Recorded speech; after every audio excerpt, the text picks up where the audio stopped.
China recently deployed 2 artillery pieces on one of its artificial islands in the South China Sea, an unprecedented move that suggests Beijing is trying to extend its military reach in the contested waters. American officials said that the equipment more recently has either been removed or purposely obscured from view by the Chinese. It was unclear how or why the equipment was no longer visible. The 2 motorized artillery pieces were spotted on a man-made feature about a month ago in the Spratlys region, supporting the American suspicions that Beijing has been building up reefs for military purposes. "We can confirm we have identified some weapons on one of these reclaimed Chinese islands," a Pentagon spokesman told reporters. "The militarization of these islands is something we're opposed to." This was essentially a thinly veiled reference to the Chinese intention to set up what will effectively be a no-fly zone over the artificial islands it has built on submerged reefs in the Spratlys. Beijing had just issued its 2015 defense white paper, which signaled a shift and focus from offshore waters defense to open seas protection, and also indicated that the PLA Air Force would move towards offensive strategies.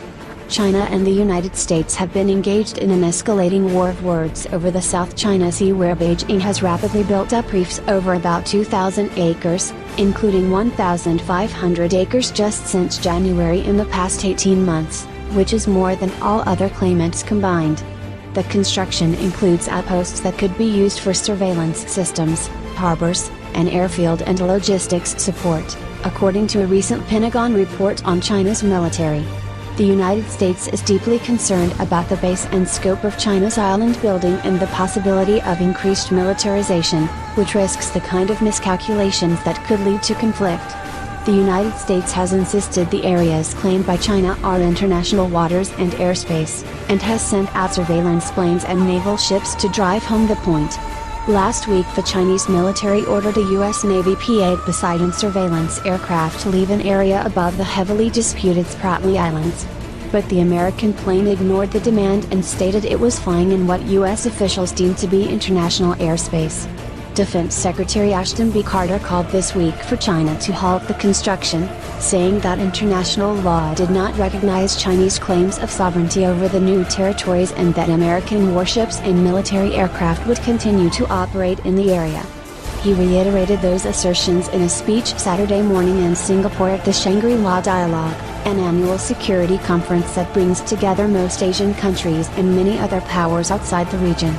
"We all know that turning an underwater rock into an airfield simply does not afford the rights of sovereignty," Mr. Carter said. The Pentagon chief also said there should be no mistake, the United States will fly, sail, and operate wherever international law allows, as we do all around the world.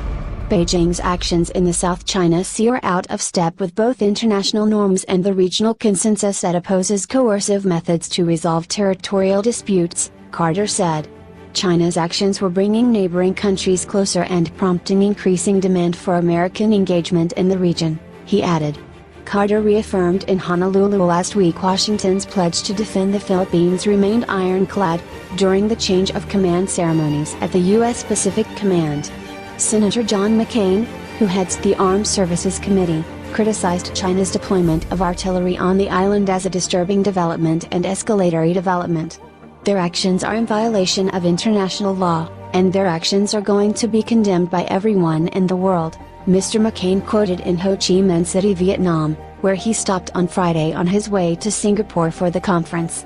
At last year's Shangri-La Dialogue, Chuck Hagel, Mr. Carter's predecessor, said that China was engaged in destabilizing, unilateral actions asserting its claims in the South China Sea. The Philippines has also spoken out against Chinese island building. China has countered by pointing to the outposts built by the Philippines and Vietnam in the South China Sea. But analysts say that the two nations did not build islands, and in any case their structures were generally built before 2002, when China and 9 Southeast Asian nations signed a non-binding agreement to exercise self-restraint in the conduct of activities and to refrain from trying to inhabit any land features that were uninhabited at that time. China has said that it was building the artificial islands largely for civilian purposes, but it has not denied that it also envisions a military role for them. China insists it has sovereignty over nearly all of the South China Sea, a major global shipping route which is believed to be home to a wealth of oil and gas reserves.